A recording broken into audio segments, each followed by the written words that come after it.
आज सोमवार व्रत कथा। एक बहुत धनवान साहूकार था जिसके घर धन आदि की कोई कमी नहीं थी, परंतु उसका एक दुख था, उसके कोई पुत्र नहीं था। वह इसी चिंता में रात दिन दुखी रहता और पुत्र की कामना के लिए प्रति सोमवार को शिवजी का व्रत और पूजन किया करता। सायंकाल शिव मंदिर में जाकर शिवजी पर दीपक जलाया करता। उसके भक्ति भाव को देखकर एक समय श्री पार्वती जी ने शिवजी महाराज से कहा कि महाराज, यह साहूकार आपका अनन्य भक्त है और सदैव आपका व्रत और पूजन बड़ी श्रद्धा से करता है। इसकी मनोकामनाएं पूर्ण करनी चाहिए। शिवजी ने कहा, पार्वती जी, यह संसार कर्म क्षेत्र है। जैसे किसान खेत में जैसा बीज बोता है वैसा ही फल काटता है, उसी तरह इस संसार में लोग जैसा करते हैं वैसा फल भोगते हैं। पार्वती जी ने अत्यंत आग्रह से कहा कि महाराज, जब यह आपका ऐसा भक्त है और यदि इसको किसी प्रकार कोई दुख है तो उसका दूर करना चाहिए, क्योंकि आप सदैव अपने भक्तों पर दयालु हैं, उसके दुखों को दूर करते हैं। यदि आप ऐसा न करेंगे तो मनुष्य क्या आपकी सेवा और व्रत करेगा? पार्वती जी का ऐसा आग्रह देख शिवजी महाराज कहने लगे, हे पार्वती, इसके कोई पुत्र नहीं है, इसी चिंता में यह अति दुखी रहता है। इसके भाग्य में पुत्र न होने का भी मैं इसको पुत्र प्राप्ति का वर देता हूँ, परंतु यह केवल 12 वर्ष तक ही जीवित रहेगा। इसके पश्चात वह मृत्यु को प्राप्त हो जाएगा। इससे अधिक मैं और कुछ इसके लिए नहीं कर सकता। यह सब बातें साहूकार सुन रहा था। उसे इससे न कुछ प्रसन्नता हुई और न ही कष्ट हुआ। वह पहले जैसे ही शिवजी महाराज का व्रत और पूजन करता रहा। कुछ काल व्यतीत हो जाने के पश्चात साहूकार की स्त्री गर्भवती हुई और 10वें महीने में उसके गर्भ में अति सुंदर पुत्र की प्राप्ति हुई। साहूकार के घर में बहुत खुशी मनाई गई, परंतु साहूकार ने उसकी केवल 12 वर्ष की आयु जान कोई अधिक प्रसन्नता प्रकट नहीं की और न ही किसी को यह भेद बताया। जब वह 11 वर्ष का हो गया तो उस बालक की माता ने उसके पिता से विवाह आदि करने के लिए कहा, परंतु वह साहूकार कहने लगा, मैं अभी इसका विवाह नहीं करूंगा और इसको काशी जी पढ़ने के लिए भेजूंगा। फिर साहूकार ने अपने साले अर्थात उस बालक के मामा को बुलाया, उसको बहुत सा धन देकर कहा, तुम इस बालक को काशी जी पढ़ने के लिए ले जाओ और रास्ते में जिस स्थान पर भी जाओ यज्ञ करते और ब्राह्मणों को भोजन कराते जाओ। वह दोनों मामा और भांजा सब जगह सब प्रकार का यज्ञ करते और ब्राह्मणों को भोजन कराते जा रहे थे कि उनके रास्ते में एक शहर पड़ा। उस शहर के राजा की कन्या का विवाह था और दूसरे राजा का लड़का जो विवाह करने के लिए बारात लेकर आया था, एक आंख से काना था। उसके पिता को इस बात की बड़ी चिंता हुई कि कहीं वर को देख कन्या के माता पिता विवाह में किसी प्रकार की अड़चन पैदा न कर दे। इस कारण जब उसने सेठ की अति सुंदर लड़की को देखा तो मन में विचार किया, क्यों न बारात चढ़ाने के लिए इस लड़की को ले लिया जाए।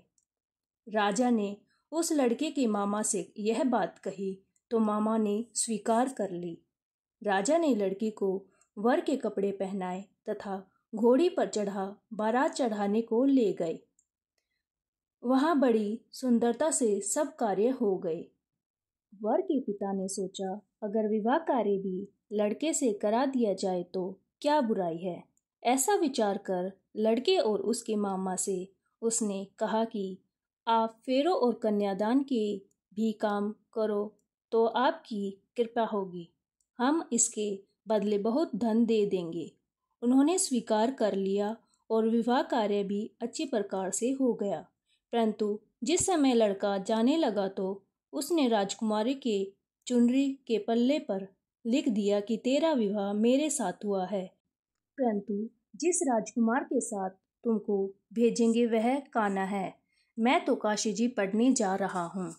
जब उस राजकुमारी ने अपनी चुनरी पर ऐसा लिखा हुआ पाया तो उसने राजकुमार के साथ जाने से मना कर दिया और कहा कि मेरा पति नहीं है, मेरा विवाह इसके साथ नहीं हुआ है, वह तो काशी जी पढ़ने गया है। राजकुमारी के माता पिता ने अपनी कन्या को विदा नहीं किया और बारात वापस चली गई। उधर वह सेठ का लड़का और उसका मामा काशी जी पहुंच गए। वहां जाकर उन्होंने यज्ञ करना और लड़के ने पढ़ना शुरू कर दिया। जब लड़के की आयु 12 साल की हो गई तब एक दिन जब उन्होंने यज्ञ रचा रखा था, लड़के ने मामा जी से कहा, मामा जी आज मेरी तबीयत कुछ ठीक नहीं है। मामा ने कहा, अंदर जाकर सो जाओ। लड़का अंदर जाकर सो गया और थोड़ी देर में उसके प्राण निकल गए। जब उसके मामा ने आकर देखा कि वह तो मुर्दा पड़ा है तो उसको बड़ा दुख हुआ और उसने सोचा कि मैं अभी रोना पीटना मचा दूंगा तो यज्ञ का कार्य अधूरा रह जाएगा। अंततः उसने जल्दी से यज्ञ का कार्य समाप्त कर ब्राह्मणों के जाने के बाद रोना पीटना आरंभ किया। संयोगवश उसी समय शिवजी महाराज और पार्वती जी उधर से जा रहे थे। उन्होंने जोर जोर से रोने पीटने की आवाज़ सुनी तो पार्वती जी ने कहा, महाराज यह तो उसी साहूकार का लड़का है। शिवजी बोले, पार्वती जी इसकी आयु इतनी ही थी सो भोग चुका। पार्वती जी ने कहा कि महाराज कृपया करके इस बालक को और आयु दो, नहीं तो उसके माता पिता तड़प तड़प कर मर जाएंगे।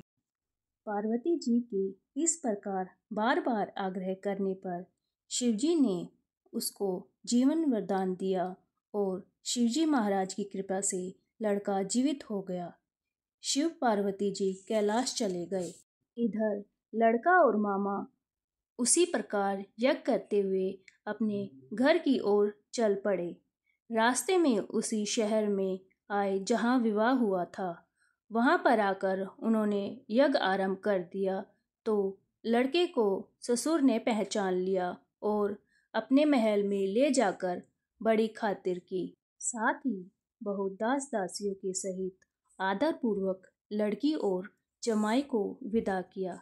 जब वह अपने शहर के निकट आए तो मामा ने कहा कि पहले मैं तुम्हारे घर जाकर सबको खबर कर आता हूँ।